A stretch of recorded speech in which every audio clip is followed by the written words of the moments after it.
out of the house. Got about 550 miles to go to get to the ranch. The wife is off to go on her cruise with her best friend and their family. They had a birthday party and it matched with bear season, so we spent a lot of time, money, effort. I figured I'd go bear hunting and she wouldn't have to sit at home and worry about me bear hunting. So glad she's off doing what she's doing, and we'll keep you posted on the trip. It's been a whole year waiting for this.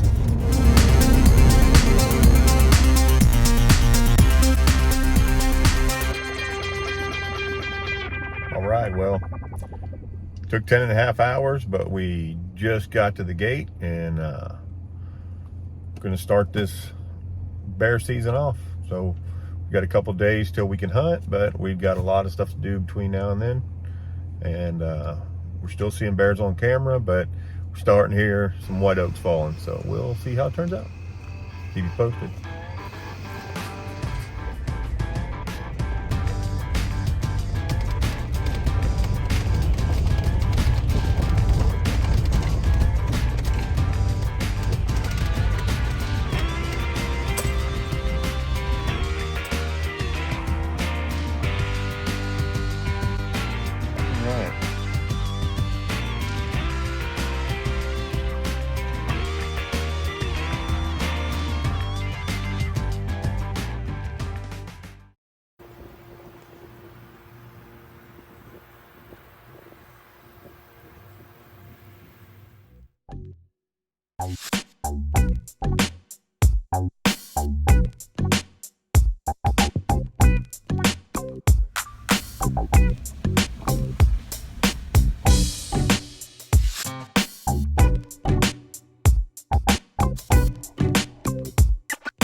This protects from the honest thief.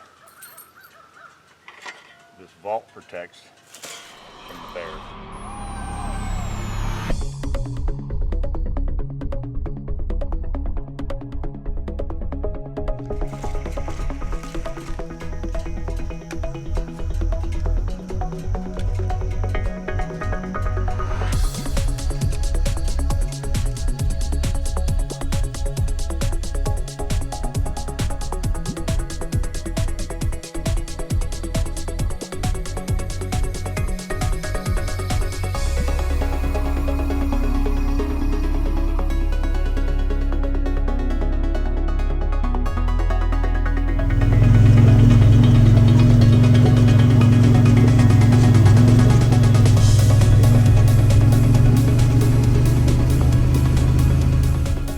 Jokers have been terrorizing. See right here, we got some good water.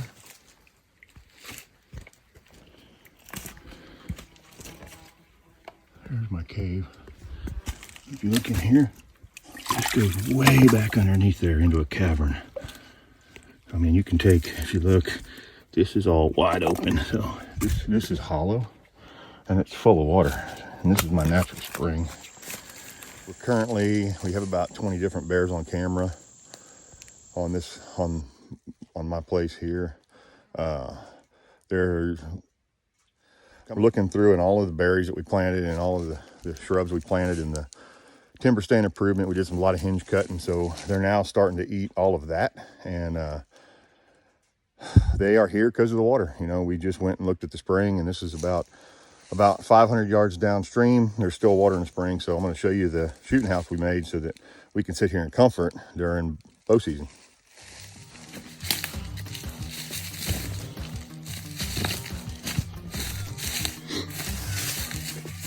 I mean, they have a super highway born in here. I think we're going to move our cameras to the other side of the blind so that we're seeing what's walking up behind us.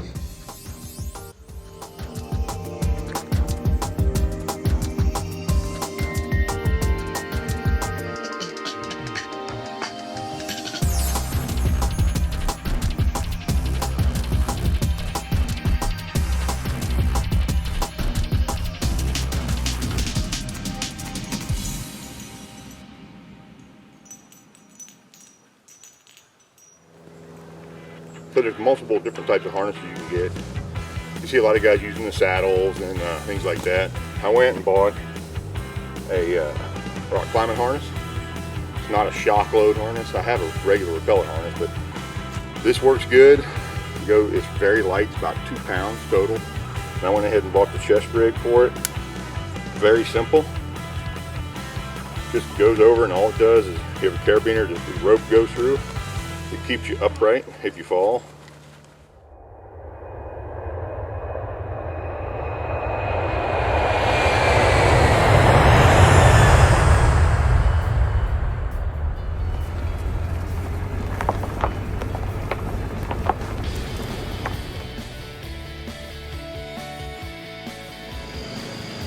Good morning, everybody. I'm going to show you what I use for my standard baits. We're going to mix some baits up for bear, and this is not my 4-man bait. This is my trail mix and stuff like that. So this is a good bait. It does work. All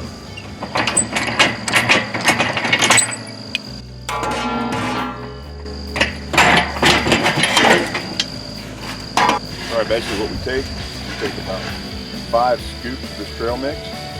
Put it in a 5-gallon bucket. It's easier to carry that way. We add some hog wild to it, a little bit of peanut butter, a little bit of fish oil, and dog food. So right now that's what we're baking with.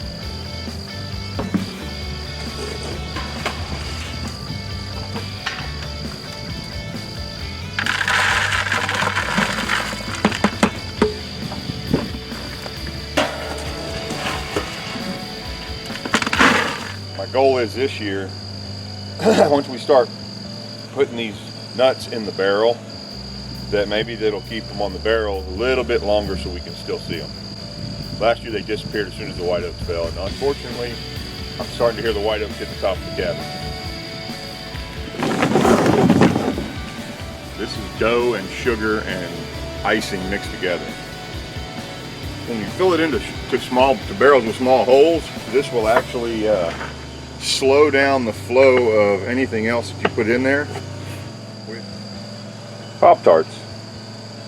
All right, folks, this is going to be the difference between bears hitting your dog food late in the game or them just eating it because they're hungry and the white oaks aren't there.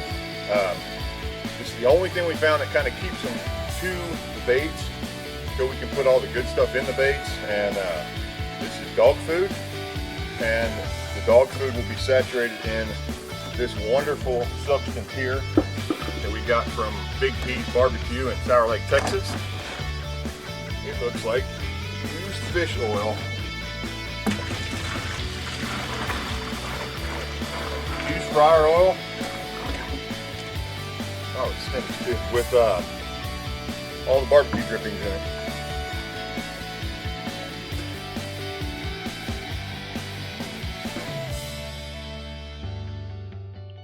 Now this is all of the stuff that we put in our baits, depending on where we're at, what we're hunting, what the regulations are, but just take a look at what goes into this. It's not simple, it's not cheap.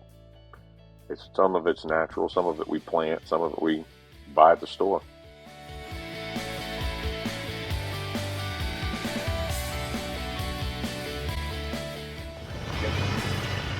Before we get started baiting, we really need to go find out where the best water is on the ranch. We'll bait from there.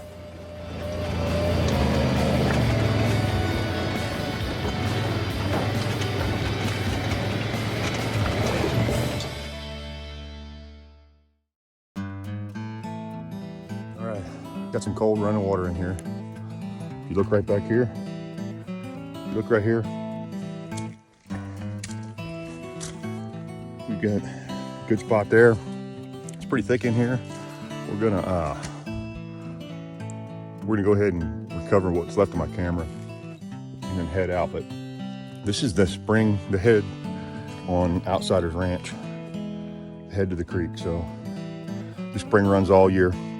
Super hot in July, it'll run for about 100 yards and it goes down into the ground, goes underground for about 200 yards and comes out in some bigger pools. So we'll get off here before I get eaten.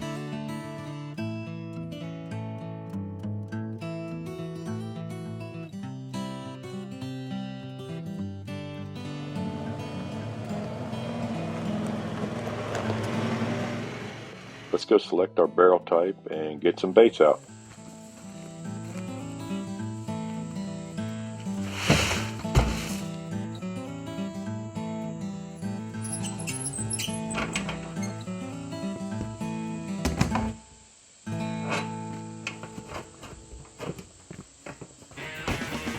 This is only the third year we've been setting these baits in this location. We found that they become very good baits for more mature bears, where when they started off, there was a lot of young bears that would come and hit the baits and spend most of their day there.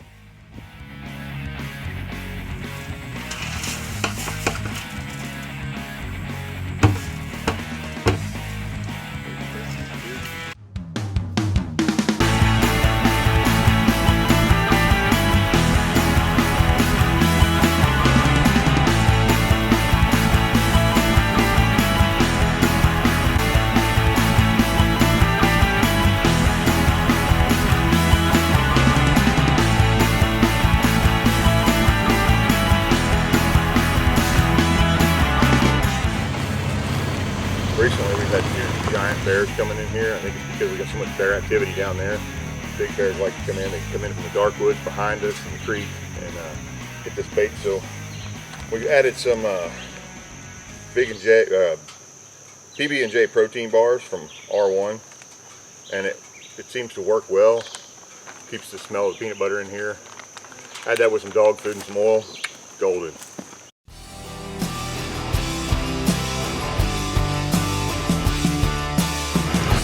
We spent most of our time in the woods back there, down in the hollow. Got a lot of stuff cleaned up, got all the cameras reset, and pulled all the cards. We have a lot of bears moving around, a lot more than what I realized. We started to see a bunch of color phase bears, some big color phase bears.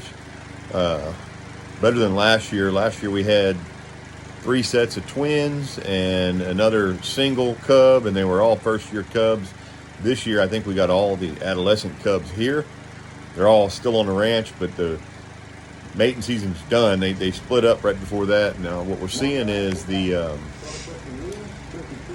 starting to see the big male bears show back up, 1s and 2s, and here and there. Last night, we actually had 2 of them walk by within 5 minutes, and I thought maybe one was a female late in heat, but they were both males. But so they're coming back in, and we'll see how we do this year.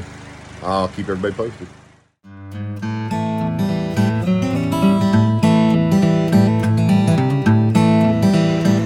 Just about time. It's the 12th of September, 2023. We've been waiting all year for bear season. Did a lot of work this year. We planted 3.1 miles of rows in clover, oats, turnips, corn, and milo. Planting it really did help us. We're hoping to see some bears. We had a lot of bears coming in about 3 weeks ago, and then everybody around here started baiting. And once everybody starts baiting, the bears thin out pretty good.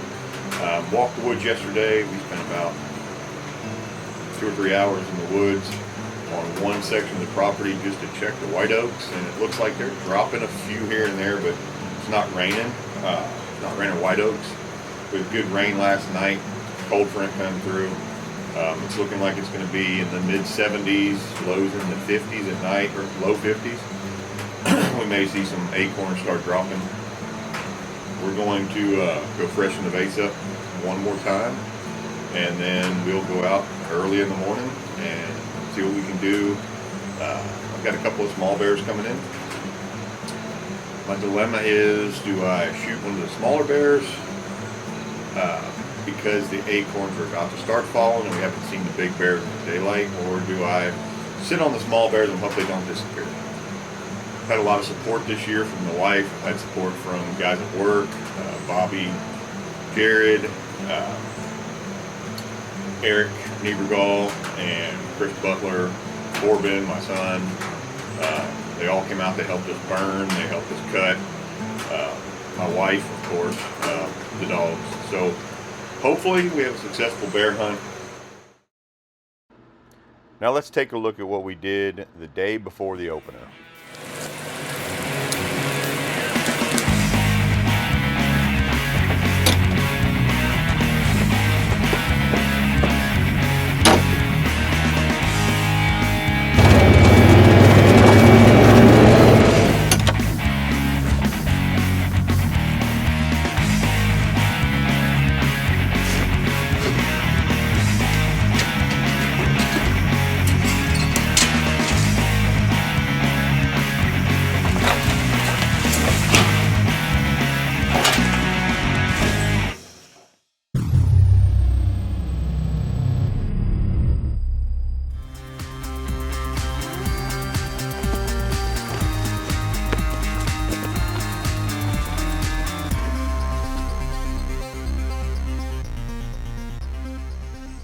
So what really keeps these bears in here all year is these roads.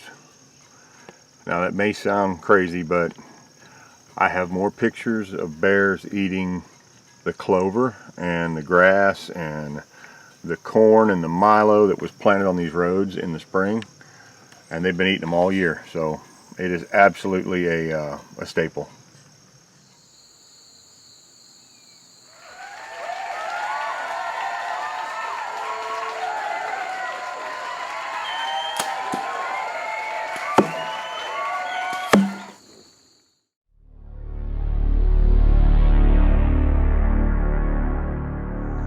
It's opening day. We got out here early. Got set up. We're going to try to see if we can hit a bear. We've seen a couple little ones come in. We're going to give it a couple hours and see if the big one comes in. If it doesn't, maybe the little one will come back and we'll whack a little one. Check out the thermals going on with this picture. The wind's not moving, there's no leaves moving. Watch the moisture in the air blowing up the mountain. Pretty impressive.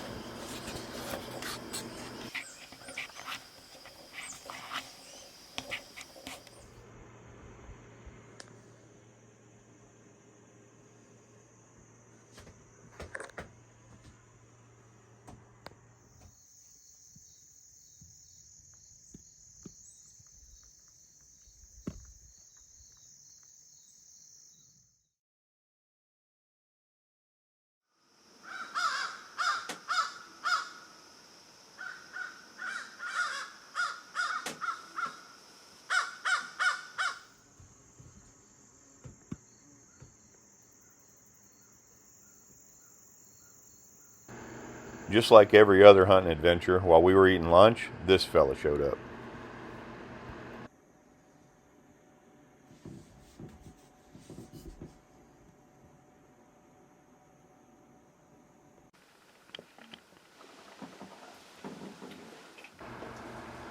Well, I thought this day was going to end with no bear sightings. Unfortunately, I was wrong. I had a pretty big blunder, and we packed up all of our cameras, all the gear, with about 5 minutes left, and an absolute monster bear came out, and we ended up not taking that bear, and I will explain that in the next clip.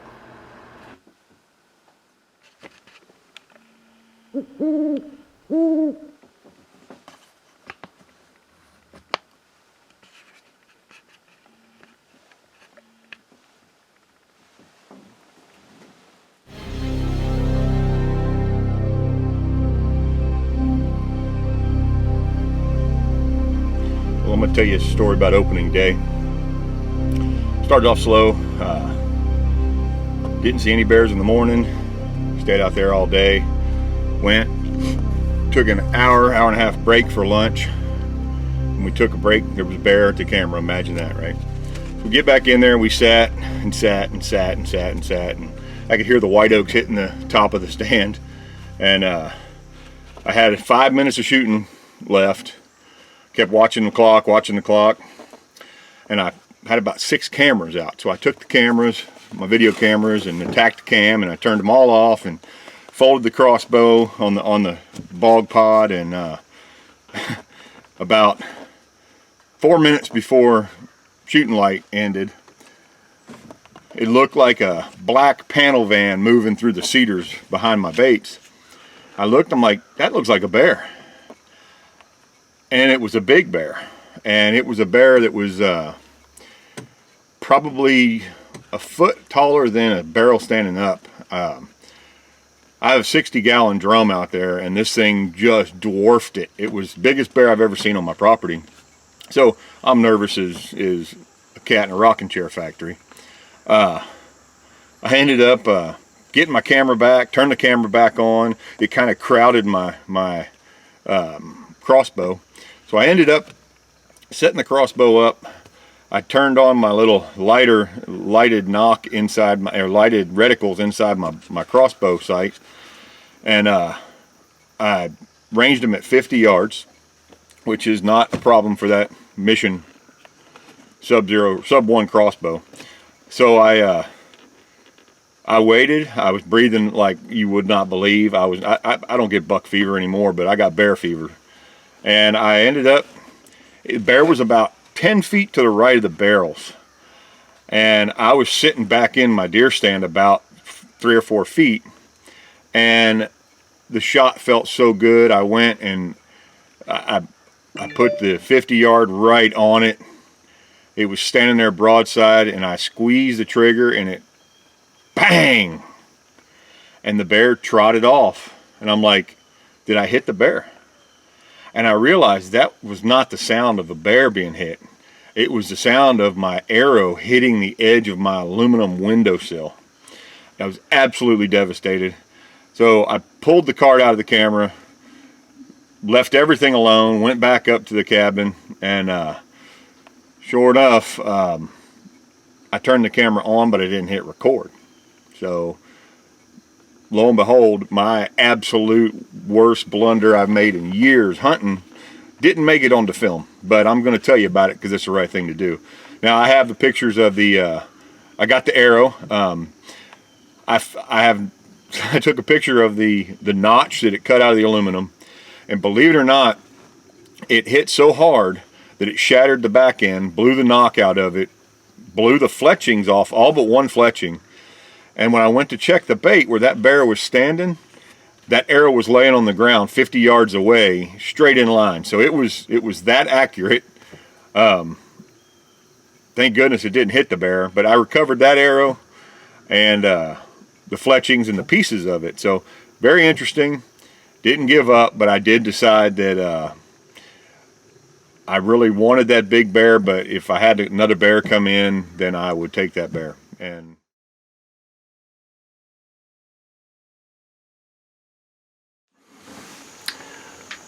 well, after last night,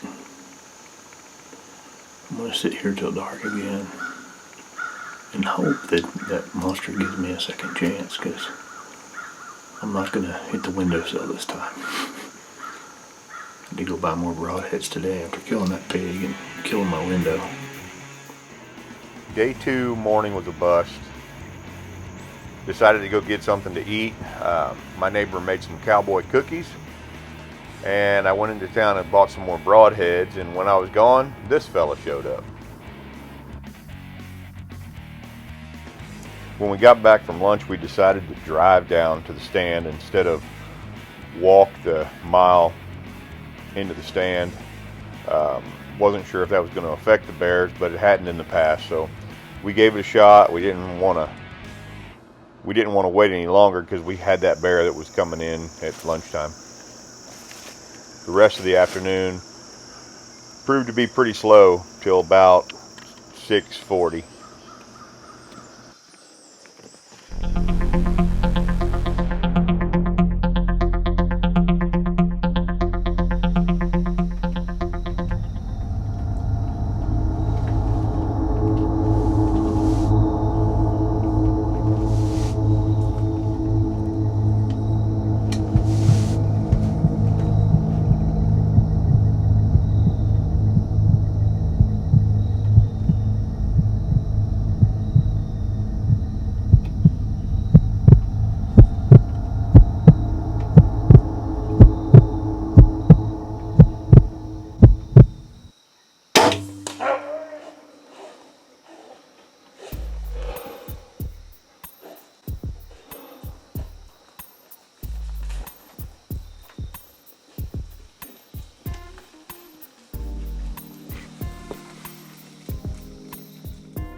It's not a giant, but it's a boar.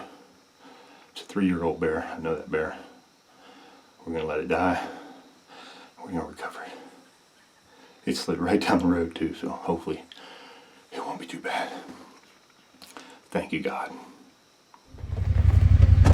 There he is.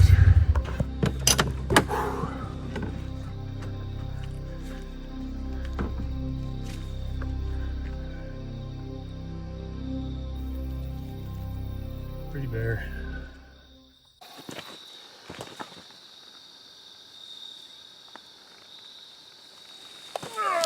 He's probably 200-pound bear.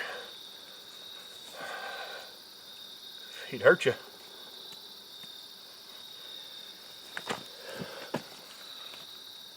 So he's not the giant bear that I missed last night, but he is a good bear. He's a bear on my property. I'm blessed to be able to do this. I got to get him out of this hornet's nest.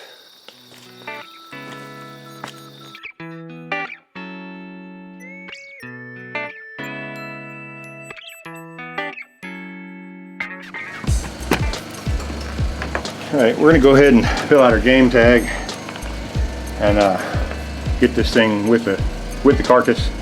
And teeth would hurt you, buddy. Teeth would hurt you.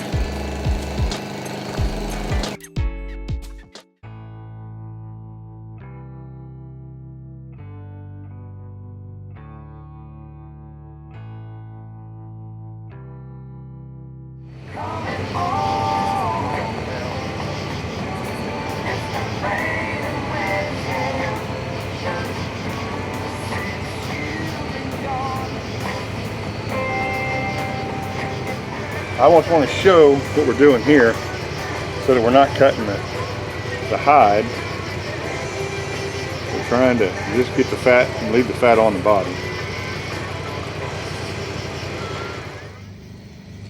This is the part. This is the fat. Okay, it's about 1 inch thick.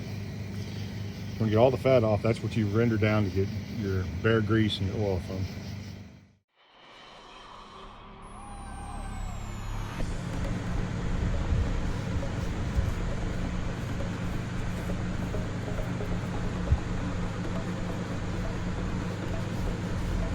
Getting that fat off of there is so important when you're fleshing this. It's going to be a little while before you can get it in to a taxidermist, or if you're going to do it yourself. Every bit of this, see how it wiggles? That all has to come off. This is why people complain about how expensive taxidermists are. There's other ways to do it. You can pressure wash it, you can do a lot of stuff, but every bit of meat has to come off of this hide.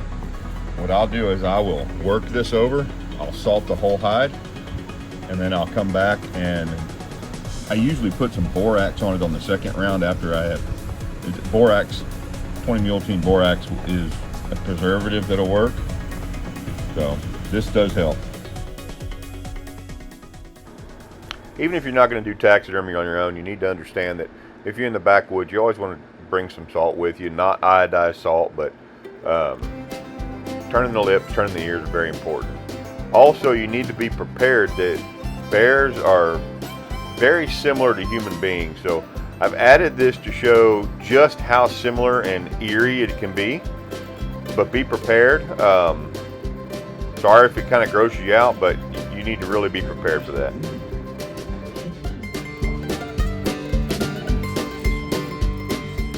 We'll see both of these guys next year. Our taxidermist for our skull, and this big fella. Hunt on.